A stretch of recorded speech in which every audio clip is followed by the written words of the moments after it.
두 번째로, 상대가 차여본 적이 없을 때입니다. 그러면 항상 자신이 높은 가치라고 인식하고 있어 부정적인 생각을 하게 됩니다. 안녕하세요, 상하입니다. 이별을 하고 나서 한참 시간이 흘러도 상대가 연락 한 번 오지 않거나 또는 힘들어도 내색조차 하지 않는 사람들도 있습니다.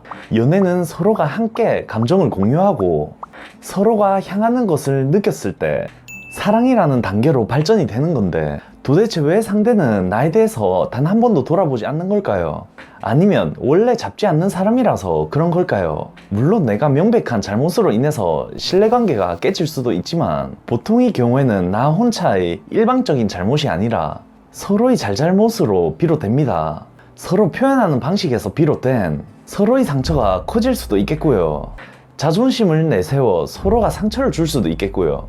말을 실수하여 오해를 살 수도 있겠고요. 한 번쯤 연애를 하다 보면 단호했던 상대에게도 연락 온 순간들이 존재하는데, 그러면 대체 왜 상대는 어떠한 심리에 의해서 연락을 하지 않는 걸까요? 첫 번째로, 가치 요소가 심하게 불균형을 이루는 경우입니다. 사랑이란 감정은 서로의 가치 평가를 통해서 이루어집니다. 그러면 사람은 누구나 자신과 동등한 가치를 지닌 사람 또는 자신보다 가치가 높은 사람에게 매력을 느끼고 만나기를 원합니다. 이러한 가치평가 자체가 만나는 과정에서 상황에 따라 계속 발생하게 됩니다. 그러면 내가 너무 마음을 보여주기만 해서 연애가 긴장감에서 익숙함으로 바뀌어 상대에게 우월 심리를 심어줘 유동적 가치 요소가 하락했다든지 스트레스로 인하여 살이 쪄 외모 변화가 일어나 외적 가치 요소가 하락했다든지, 또는 상대가 취업을 하거나 사업이 번창해서 사회적인 위치 요소가 높아져 외적 가치 요소가 상승했다든지, 그러면 대등했던 가치 요소들이 불균형을 이루어 연인 관계를 이어나갈 수 있는 원동력이 사라지게 됩니다.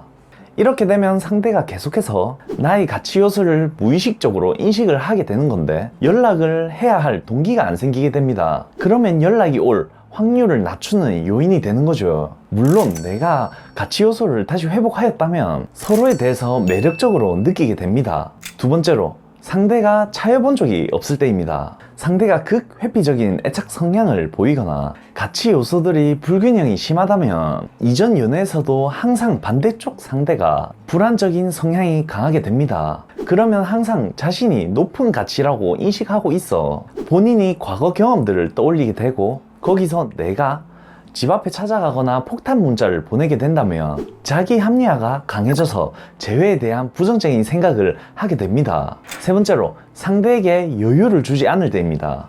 누구나 선택을 하게 되면 그 순간은 확실할 수 있어도 외부 영향을 받거나 또는 추억 감정과 같은 회상 포인트로 인하여 한 번쯤 자신이 선택을 되돌아보는 건데, 올라오는 감정이 생기기도 전에 계속된 진심 전달과 같은 부담되는 행위로 인하여 행복했던 연애마저 부정적인 기억으로 만들어 버린다면 이성적인 사고관이 강해져 약해지기까지 시간이 오래 걸리기도 합니다.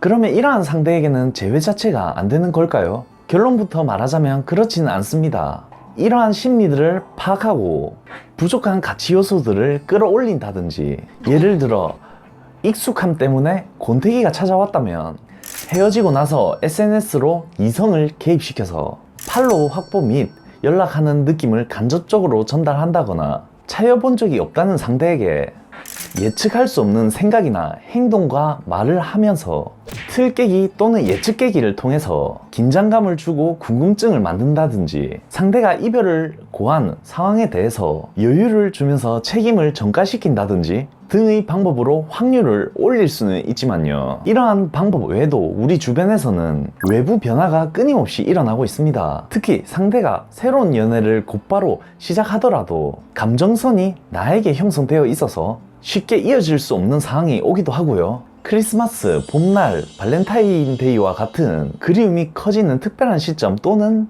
함께 여행 갔던 장소, 추억 물건들로 인해서 생각나는 회상 포인트가 생기기도 하고요.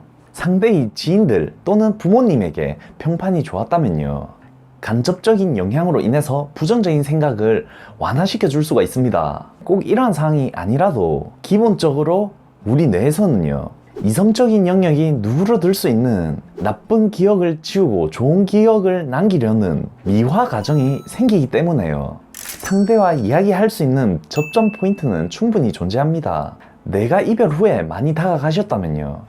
이제 충동적 행동에서 벗어나 어떻게 하면 나의 자아를 되찾을 수 있을까? 또는 어떻게 하면 이러한 시간들을 잘 보낼 수 있을까? 상대와 감정선이 동일해질 때까지 상대의 시선에서 맞춰가는 게 더 좋습니다. 이것을 끝으로 혹시 궁금한 점이 있으시다면 아래 댓글로 남겨주시면 제가 다 답을 드리겠습니다. 영상이 괜찮으셨다면 구독, 좋아요 많이 눌러주시고요. 이상 이별과 재회의 상하였습니다. 감사합니다.